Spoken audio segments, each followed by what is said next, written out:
So today's video is following on from our previous video where we connected the hub. So we're going to connect today a 10 amp switch, and we're going to also connect another Iconic switch and make a two-way setup. But before we start, I want to first of all explain that this device here, this is an Iconic driver that if you're doing these Clipsal smart homes, you must have this tool. It fits into the Iconic screws just so well and makes a really good job. So make sure you get one of these. See your wholesaler and make sure you get the rep to get you one.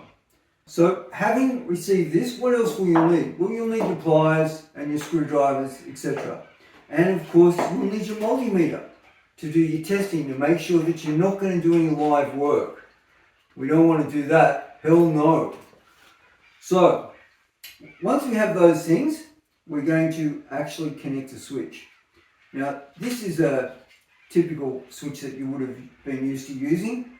We have the common and terminal 1 and terminal 2. Terminal 1 being the normal open and terminal 2 being the normally closed. And we know that if we're going to use a two-way, we need a strap between the switches, connecting terminal 1 and 2 on the other switches. Using these Iconic switches, we can use a control terminal to do our two-way or multi-way switching. We only need one wire. This is really good when you're retrofitting because quite often there'll be a spare wire because people would have used a twin active, a red and white cable, such as this one here with the red and the white both inside them. We all know what a twin active is. And sometimes the second switch might not have a neutral or it might not have an active, and you'd like to use one of these cords. Well, if you go to AS3000 and read the rules, you can sleeve one of those wires with black sleeving and you can make it the neutral if you sleeve both ends. And we'll quote the rule in the book so that you can be sure that I'm not telling fibs. Just before we program the switch, I just want to talk about wiring methods. You have the choice between loop at the light or loop at the switch. If the house is loop at the light, the job of fitting the smart switches becomes quite difficult because you've got to find a neutral. So it'll require additional wiring. If the house is loop at the switch, happy days. The neutral and the active will be at every switch and you're able to connect the smart devices easily. So if you're going to plan an installation, loop at the switch every time because it's the way that you can interconnect the smart devices easily and quickly. Okay, so we're going to start by connecting this 10 amp switch. Now you can see here, I've only put one wire into each terminal. So normally it's 1.5 we might be using. We strip it and double over and put it in the terminal. It's a nice, good fit. And then I've taken it out to the connector with the other actives. It makes the wiring of the device much easier to use. This is my preferred technique that I prefer to use. So I have this switch here connected to the active and the neutral. So we're going to turn it on and we're going to configure it to the system. So we'll turn it on, and even before we did configure it, if we connected the light to the load terminal, to the L terminal, the switch would work naturally without the app, which is really good because if the app's not working, the dimmer will still work. So we see the red light is on. What we do, we go to the app, we open the app, and we go add device. Then we go select with hub, and then we select Iconic module. And it comes up and asks us to which hub we're going to use, in case you have more than one hub. My hub has only got one, so I press it.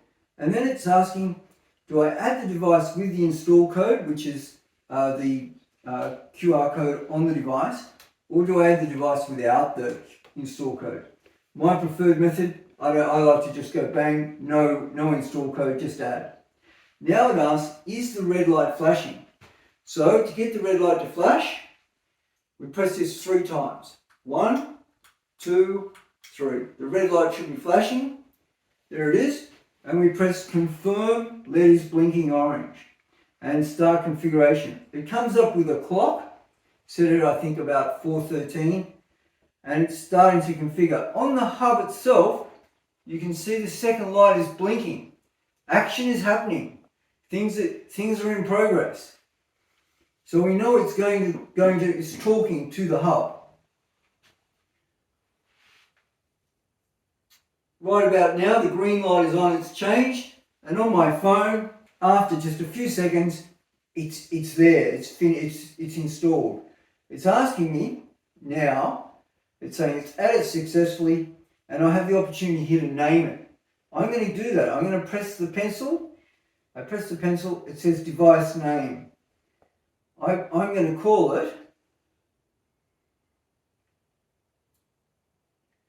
two-way switch 1, capital, I like capitals, light 1. So this is going to be a two-way switch, and it's switch number 1, and it's going to turn on the light 1. I'm going to press save. Okay, done. Now it appears on my app. It's there. But I haven't connected the light to it. I'm going to do that right now. Of course, I'm going to turn the power off. To do that, I'm going to use my multimeter here to test for light. A little tip here, this multimeter is a really beauty. Turn it to volts. Yeah. If you put this on the AC, on the volts, it won't read. You need to press the button again, the select button, to change it to AC. Then it will read and you can test for dead. So I've done that, I've tested, and now I'm going to come over using my Iconic screwdriver. I'm going to see it fits in these connectors really well too. These connectors, I'm using the 40 amp Clipsal ones, and they're really, really good. So I put this into the L terminal, meaning load or whatever you want to call it, load or light. I like to call it load because I might not necessarily be turning on a light. So now the only thing that's connected to this light I have over there is this switch. So I'll put the power back on again. The light is on. I can operate the switch. There we go. Off, on. Off, on. I can also go to my app and I can turn the switch off and on from the app. Okay, so what we're going to do now is we're going to turn the power off,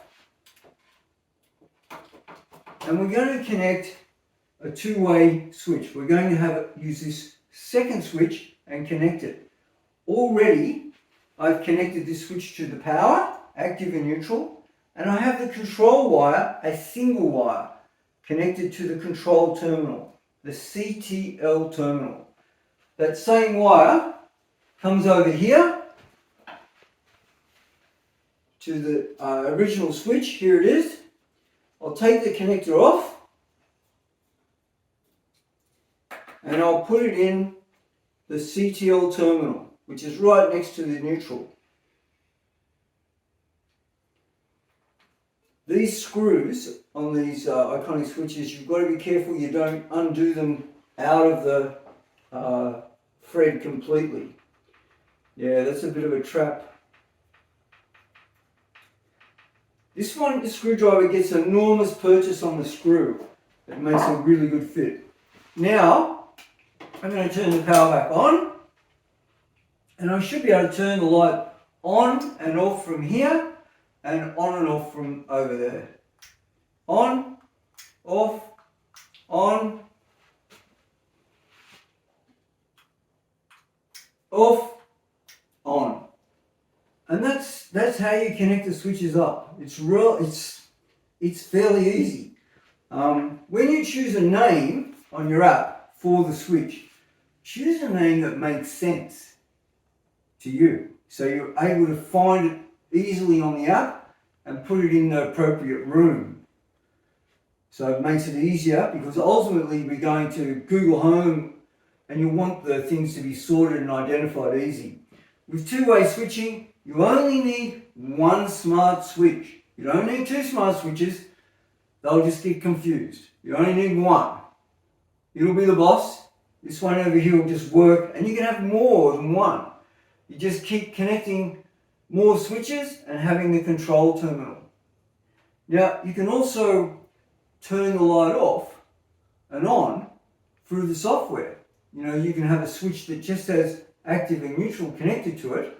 It could be anywhere, and you can go, if that switch is turned on, then do this, then turn this light off or on.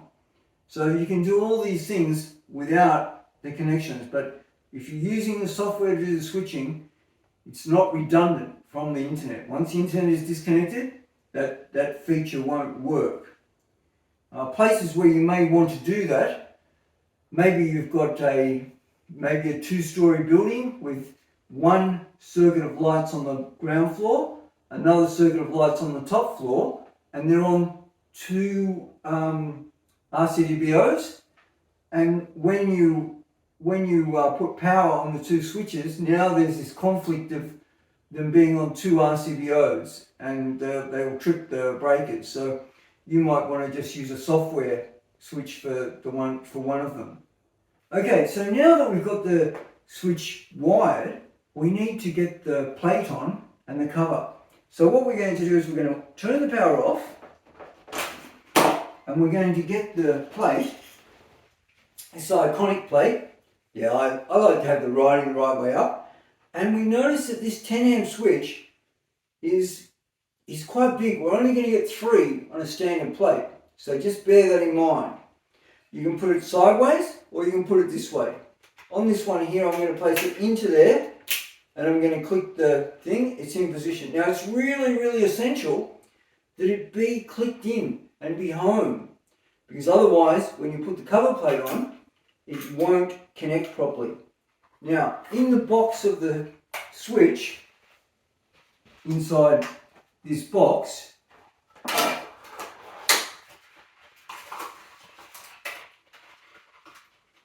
right down there is the operator.